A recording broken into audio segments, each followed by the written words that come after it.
প্রিয় দর্শক, আজকে কোনো অসহায় মায়ের ভিডিও দেখাবো না, কোনো প্রতিবন্ধী ছেলের গল্প শোনাবো না। আজকে আমি এরকম একটা ভিডিও তৈরি করে আপনাদের সাথে উপস্থাপন করতে যাচ্ছি। সেটা হচ্ছে এখন শীতের সময় এই যে চারপাশটা দেখতে পাচ্ছেন ঘন কুয়াশায় ঢাকা। সো এই কুয়াশার গল্প একটু শোনাবো, আশা করি ভালো লাগবে। প্রিয় দর্শক, এখন প্রচণ্ড শীত, দেখুন কুয়াশায় চারিদিকে ঘেরা, পাশে আমার নদী দেখতে পাচ্ছেন, করতোয়া নদী। সো এই শীতে শহর অঞ্চলের মানুষ যারা আছে তারা কিন্তু ল্যাপ কম্বল জড়িয়ে শুয়ে আছে এখনও। আর সকালে গ্রামের মানুষ যারা খেতে খামারে কাজ করে, বিশেষ করে নদী এলাকার মানুষ, চর অঞ্চলের মানুষ, আপনারা দেখতে পাচ্ছেন এটা কিন্তু পুরোটা একটা চর এলাকা। সো এই চর এলাকার মানুষেরা কিন্তু সকালের শীতকে উপেক্ষা করে ক্ষেতের জমিতে নেমে পড়ে কাজে। খুব সকালে উঠেই কাজ করা শুরু করে দেয় তারা। সো আপনারা জানেন যে উত্তর অঞ্চলে প্রচণ্ড শীত। এখানে শীত গ্রামের মানুষের কাছে তেমন কোনো ব্যাপারই মনে হয় না, কারণ তারা খুবই পরিশ্রম। শীতের সকালে আমাকে চর অঞ্চলে হাঁটাহাঁটি করতে খুব ভালো লাগে, তাই আমি হাঁটাহাঁটি করছি এবং ক্যামেরাবন্দি করে আপনাদেরকে দেখাচ্ছি যে গায়ে কম্বল জড়িয়ে শীতের সকালটি অনুভব করুন এই ভিডিওর মাধ্যমে। তো চলুন ভিডিওটি স্টার্ট করা যায়। উত্তর অঞ্চলে নারী পুরুষের দিন শুরু হয় খুব সকাল থেকেই। কেউ কাজ করে বাড়িতে, কেউ করে মাঠে, কেউ করে আবার ঘাটে। দেখুন উত্তর অঞ্চলের মানুষেরা কত পরিশ্রমী, তারা শীতকে উপেক্ষা করে ঠান্ডার মধ্যে এই এখানে কি করবেন ভাই? আমি এখানে ধান লাগাবো। ধান খাওয়ার জন্য তারা ধান লাগাবে। শহর অঞ্চলের মানুষেরা কিন্তু আমাদের কাছ থেকে ধান কিনে নেয়, তারা জমিতে ধান রোপণ করি, আমাদের কাছ থেকে তারা টাকার বিনিময়ে কিনে নেয়। কিন্তু তারা জানে না যে অঞ্চলের মানুষেরা কত কষ্ট করে ধান ফলায়। দেখুন এখন কিন্তু হ্যাঁ, এখন কিন্তু প্রচন্ড শীতকে উপেক্ষা করে দেখুন এই ভাই নিজের জমি প্রস্তুত করতেছে ধান লাগানোর জন্য। সো এভাবে কিন্তু উত্তর অঞ্চলের মানুষেরা জীবন জীবিকা পার করে দেয়। এটা ভালো জমি নয়, বালু জমি, নদী কেটে খনন করে ধান লাগানো। এখানে বলতেছে যে এই জমিটা তেমন উর্বর জমি না, এটা প্রসেস করার পরে অনেক সার পানির প্রয়োজন হবে। সো পানিটা একটু সমস্যা হয় না, তাই না? পানির সমস্যা হয় একটু, আপনার হচ্ছে চৈত মাসের দিকে, নাকি চৈত্র মাসের দিকে পানির সমস্যা হয়। তো এখন কিন্তু পানি অ্যাভেলেবল আছে, তারপরে চৈত্র মাসের দিকে পানির সমস্যা হয়। প্রচুর পরিমাণ সেচ দিতে হয় এই চর এলাকায়। দেখতে পাচ্ছেন পুরোটাই চর এলাকা। পাশে দেখতে পাচ্ছেন করতোয়া নদী, নদী প্রায় শুকিয়ে গেছে, হালকা কিছু পানি দেখা যাচ্ছে। এরই মাঝে কর্মব্যস্ত মানুষেরা কর্ম করে জীবিকা নির্বাহ করতেছে।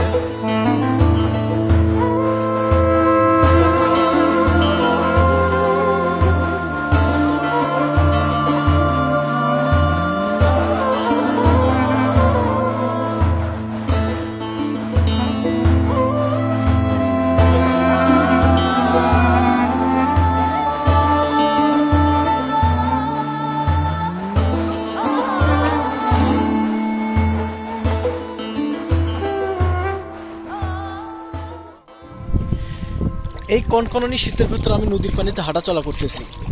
ভাবছেন ঠান্ডা? পানি আমাকে স্পর্শই করছে না, শরীর যেন আমার হালকা হয়ে গেছে। অনেকেই হয়তো ভাবতে পারেন যে এত ঠান্ডা পানির ভিতরে হাঁটাহাঁটি করলে আমার হয়তো কষ্ট হবে। না, উত্তর অঞ্চলের মানুষদের জীবনধারা এরকমই। আমরা এই ঠান্ডা পানির সঙ্গে মিশিয়ে থাকতে থাকতে তাদের সঙ্গে বন্ধুত্ব তৈরি করেছি, তাই আমাদের আর ঠান্ডা লাগে না। প্রকৃতির যেন এক অপরূপ সাজে সজ্জিত হয়েছে, দেখলেই মন ভরে যায়। আসলে গ্রামের মানুষেরা যেরকম পরিবেশে বড় হয়, শহরের মানুষ কিন্তু এরকম পরিবেশ পায় না। তাই তো তারা সময় পেলে একটু ছুটে আসে গ্রামের দিকে, গ্রামটা দেখতে, গ্রামের সৌন্দর্য উপভোগ করতে, গ্রামের খোলা বাতাস পেতে। এবার আমাকে যেতে হবে নদীর অপর পারে, দেখব ওই পারের মানুষগুলো কেমন আছে।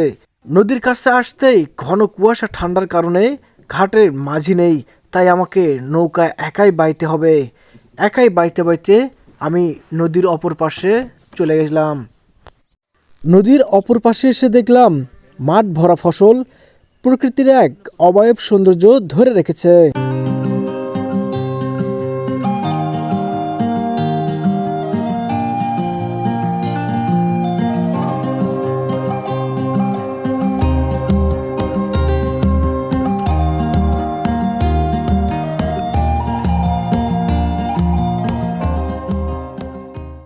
কনকনে শীত, তারপরেও কৃষক ভাইদেরকে জমিতেই কাজ করতে হবে। বড় ভাই, ভালো আছেন আপনি? আলহামদুলিল্লাহ ভালো আছে ভাই। আপনি এই যে এত সকালে আসছেন, কষ্ট হয় না ঠান্ডায়? কষ্ট হলেও সকালবেলা হচ্ছে না, ভিউ নিরালে গাও গরম হয়, কাজ কাম করলে মোরা শীত কম লাগে, বইয়ে থাকলে আর ঠান্ডা বেশি লাগবে। শহর অঞ্চলের মানুষ ল্যাপ কম্বল গায়ে দিয়ে শুয়ে আছে, তা আপনারা কেন জমিতে কাজ করেন, এত কষ্ট করেন কেন? এই কৃষি কাজ বর্গেই কষ্ট, কৃষি কাজ না করলে কাজ হবো? আমাদের জমিতে খাড়াই লাগবে, উৎপাদন করাই লাগবে। আমরা মাটির মানুষ, মাটি আমাদের জীবন, এই কারণে কাজ করাই লাগবে আমাদের ভাই। প্রিয় দর্শক দেখুন, এই কৃষক ভাইয়ের মুখের কথাগুলো আমার খুব ভালো লেগেছে। সে বলছে আমরা মাটির মানুষ, আমাদের কাজ করতেই হবে, এজন্য এত শিক্ষা করেও তারা কৃষি জমিতে কাজ করতে আসে। তো কতখানি নিয়েছেন জমি? এই তো প্রায় এটা শেষের মধ্যেই গেছে, আরো ইনকে 2-3টা ভিউ নিরানা চিন্তা ভাবনা আছে আজকের দিনে। দেখুন তারা কতটা পরিশ্রমী। সে বলছে যে এই জমিটার পরিমাণ কত হতে পারে? শতক 10 হবে। 10 শতক জমির প্রায় বেশি অর্ধেক শেষ হয়ে গেছে। সে বলছে যে আরো 3টা জমি এরকম মানে নিড়ানি দিবে বা 3টা জমিতে এরকম কাজ করবে। তো তাদের পরিশ্রমটা দেখুন। আচ্ছা ভাই, আপনারা কি মাগরিবের আগে যেতে পারবেন এই কাজগুলো করে? ইনশাআল্লাহ নিয়ত তো আছে, মাগরিবের আগে যাওয়ার নিয়ত আছে। কাজ করতে করতে কি সন্ধ্যা হয়? হ্যাঁ, কোনোদিন এহার আজান দেয় কাজ করতে, ইশারা জন দেয়। এহার আজান দেয়। দেখুন তারা কতটা পরিশ্রমী, কতটা মাটিকে ভালোবাসে তারা। এশার আজান দিলেও তারা এই মাঠে কাজ করতেই থাকে। উত্তর অঞ্চলে পুরুষদের পাশাপাশি নারীরাও কিন্তু মাঠে কাজ করে।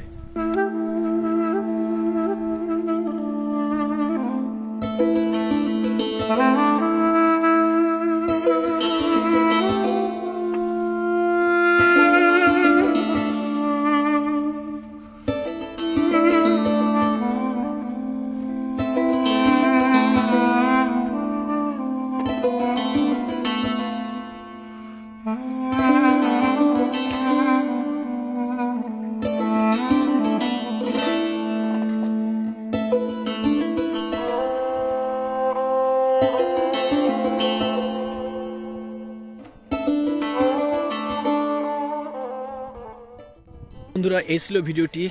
শীতের সকাল আপনাদেরকে কেমন লাগে অবশ্যই কমেন্ট করে জানাতে ভুলবেন না।